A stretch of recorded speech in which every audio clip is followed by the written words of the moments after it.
Makikita ang mga bilen sa bawat opisina ng Provincial Government of La Union o PGLU. Kabilang narito ang iba't ibang district hospitals at provincial jail. May kanya-kanyang konsepto ang bawat tanggapan bilang bahagi na rin ng agkaisa o pagkakaisa sa paglikha ng bilen. Mula sa Rosario District Hospital, La Union Medical Center ng Bayan ng Aguo, Caba District Hospital, Nagilian District Hospital, La Union Provincial Disaster Risk Reduction and Management Office, Office of the Provincial Agriculture,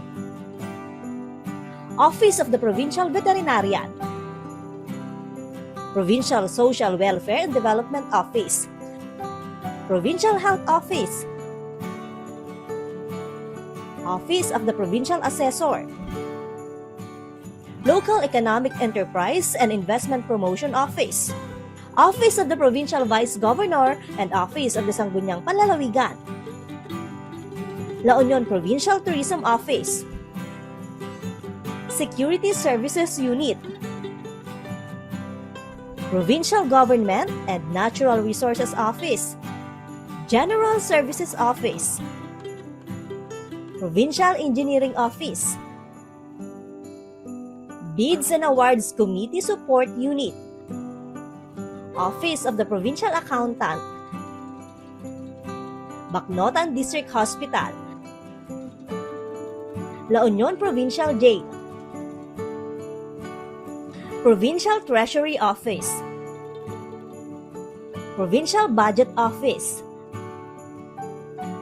Legal Affairs Office, Planning and Development Coordinating Office, Media Affairs Office, Office of the Provincial Administrator, Office of the Provincial Governor,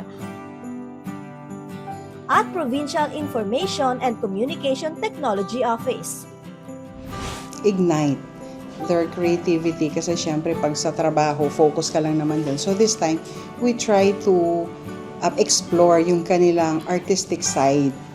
Kaya doon naman lumabas. So as they work together in making those nativity projects, makikita natin na yon, the ideas would come together and eventually you will realize na what actually happened was a complementation of talents and ideas and not a competition really.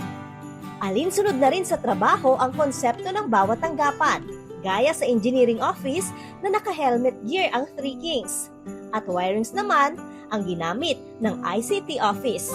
Ang ilan din sa mga gamit sa bilen mula sa mga debris ng mga nakaraang bagyo. Kabilang sa talaga namang tumatak ang bilen ng Office of the Provincial Administrator. Ang bilen nito nasa loob ng punong kahoy.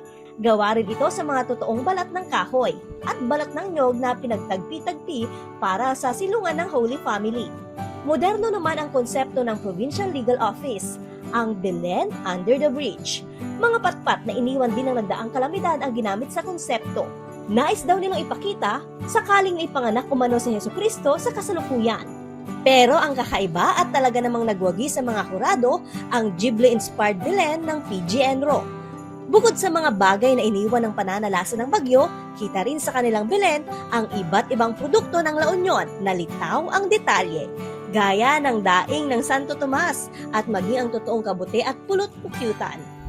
We came up with this idea na using the branches and the twigs that yung mga naianod iti, tapos in kwami mutan di vision di La Union nga agkaysa, so andito po yung mga products rin po ng La Union.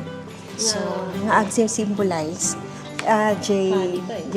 baknotan, honey, tapos ago o mushroom, star me inaramid mo nga daing datoy nga from Santo Tomas.